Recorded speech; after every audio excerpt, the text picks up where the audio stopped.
Salut, c'est Benjamin et Louise de Miniature et bienvenue à toi dans une nouvelle vidéo.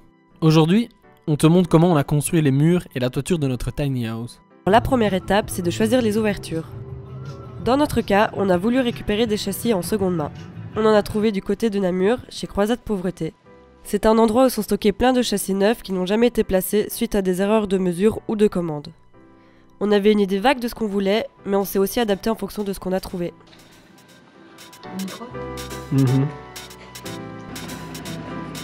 Une fois qu'on connaissait les dimensions exactes de nos châssis, on a pu dessiner notre ossature sur un programme 3D.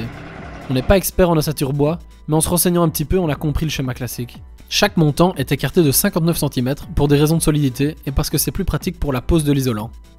Pour les ouvertures, on prend la mesure de la fenêtre et on laisse 5 mm sur les deux côtés de l'ouverture et sur le dessus. On t'expliquera pourquoi dans une prochaine vidéo. La fenêtre est posée sur la traverse basse pour soutenir le poids et on met des renforts de chaque côté et des montants d'allège en dessous.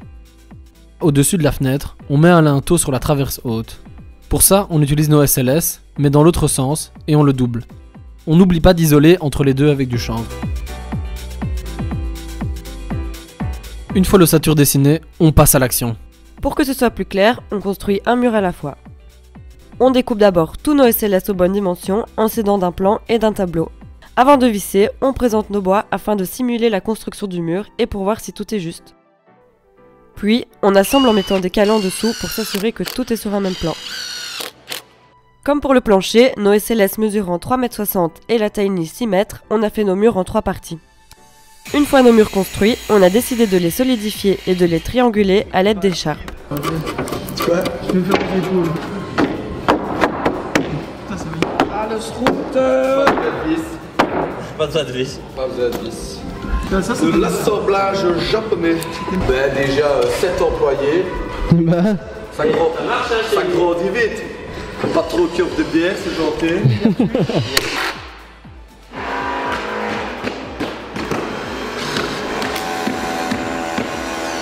Bon, pour la prochaine étape, vaut mieux avoir des amis, parce que c'est le moment où on monte les murs. Une fois le premier mur déposé sur le plancher, on le visse, puis on ramène les 3 autres murs.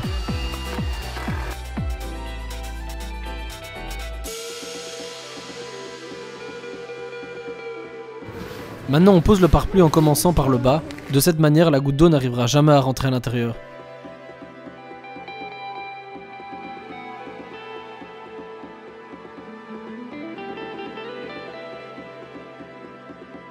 Une fois que l'ossature est emballée, on coupe dans le pare-pluie au niveau des différentes ouvertures de cette façon.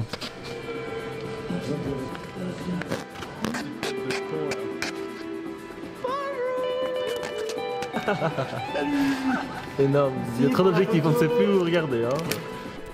On n'oublie pas de recouvrir chaque agrafe par un petit bout de scotch, et pour le raccord entre les deux couches de pare-pluie, on le scotche aussi. On arrive à l'étape de la toiture et ça tombe bien. On avait envie que notre tiny house soit hors d'eau, c'est-à-dire étanche à l'eau, parce qu'il pleuvait depuis plusieurs semaines et notre hangar, lui, n'était pas très étanche. Pour la toiture, on a choisi des chevrons de 38 sur 140 mm pour la solidité. La structure, quant à elle, est similaire à celle du plancher.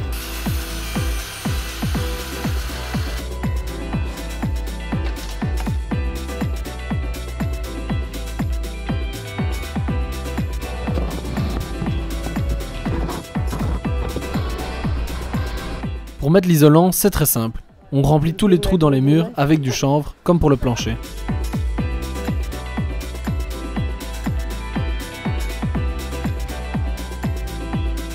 Par contre, pour la toiture, il faut faire l'inverse. Il faut d'abord mettre le frein vapeur qui va empêcher l'isolant de tomber. Et vu que nos chevrons sont plus larges, on a dû prendre du chanvre plus épais. On va y arriver ou pas?